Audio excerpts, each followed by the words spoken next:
Okay, good morning. It is 9 o'clock, December 19th here at RippaUSASales.com in Boyd, Texas. It's freezing cold out. So I'm going to get straight to it. So the purpose of this is to give you the latest updates on the RSO6-2 attach plate mess. So I have had it confirmed. So two main things. First, we can sell the RSO6-2. They're sold out in Houston, or there's one left that I told them if they can't sell it, I'll buy it. So I don't care. You guys are dying to get this thing, and I would be too. So I have the latest handy dandy drawing. Not that you can really see it, but I'll talk about it. So just to summarize, Rippa has the RSO3, RSO4, RSO6, and RSO7 mini skid steers. The RSO3, 4, and 6-1 have all used the same attach plate. When Rippa came out with the RSO7, they had a different plate. Then when the RSO 6-2 was being drawn up, they said, hey, why don't we use that plate for the 7 over here for whatever reason, right? So, yeah, okay, sounds good. When I heard about this 2 weeks ago, I started jumping up and down and screaming and yelling, saying, this is not going to work, obviously, because I've got customers that they have RSO3s, they have RSO 6-1s, and they're going to be buying, I still hope, an RSO 6-2 and multiples of them. And they like being able to share attachments across those three skid steers. The RSO 7 isn't really a big thing here in the US. If for nothing else, go watch another video. I don't want to get sidetracked for once on a video. But anyway, so across those three models, RSO 3, 4, and the two iterations of the 6, they're going to move to a common attach plate. And it's based on the Kubota attach plate. I have drawings that talk about this. K, if you can zoom in and it shows on here, K is Kubota, R Rippa, right? My only question is if I look at the math, the Rippa plate is slightly smaller than the Kubota. So, I mean, we're talking millimeters, 575 millimeters versus 577.85, right? So, I mean, 2 3/4 millimeters. So maybe it'll still fit. I have reached out to senior management for clarification. And I hate bothering those guys, but we need to know because we need to make plans, right? So I would expect I'll get clarification, but understand it's Friday morning here. It's Friday at slightly after 10 p.m.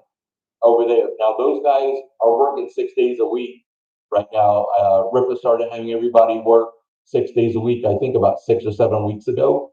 So they're cranking out 80 plus machines a day, 7 days a week between the different shifts and whatever. So anyway, so I'm getting clarification on that. So where we're at, other than a mess, is for people that have one of these 300 or so RSO 6-2s, there's going to be a plate that is made that will allow you to use that attachment over there.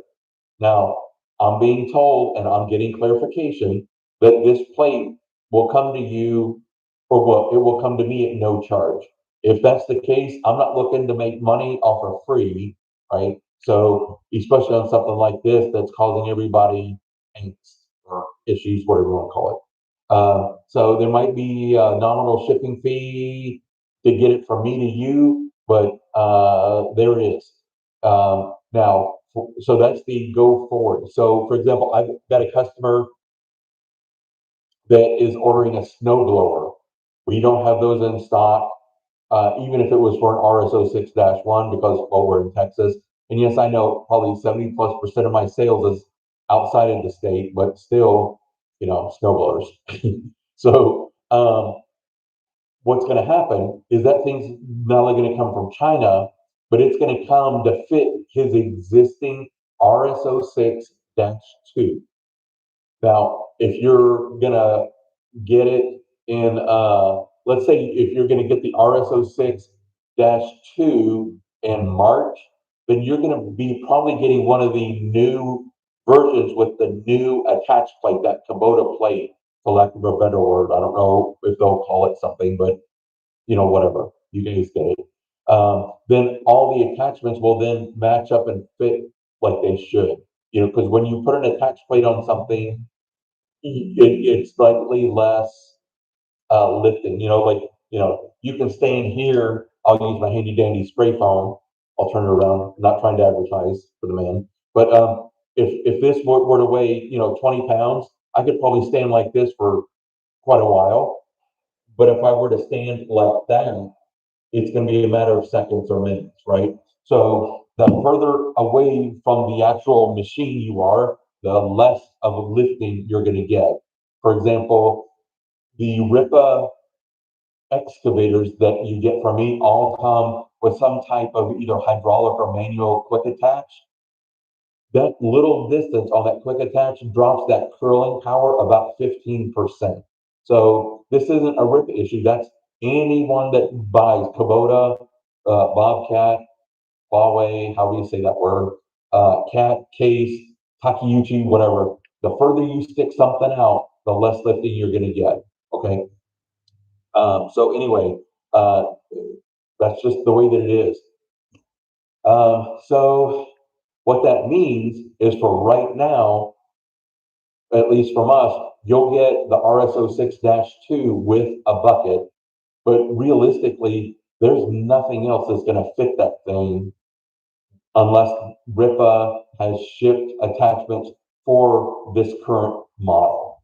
So for you guys that are wanting to be one of these first people, don't let that stop you. Eventually, here in the next little while, I'm going to guess, I'd like it to say a month, but shipping steel that's heavy, well, that's repetitive. Shipping steel is heavy, and to get it from China to over here through customs, if that happens in 4 to 6 weeks, I mean, wow, that was really fast. Ripple was really moving. So that's just the way it is on that. So if you want to wait, you can certainly do that. Also, but I don't really have anything else to add there, and I don't want to just keep running around in circles like I do sometimes. We're already at just under 8 minutes, and I want to keep this focused just on this. If you've got some other specific question, please post a comment down below. You know how to get in touch with me. Yeah, so you guys get it. Uh, Stay tuned. I'll do one more of these when I get an update. It might not be until Monday. One final thing on the RSO6-2, the warehouses, I did a video on this. The warehouse closes after Tuesday.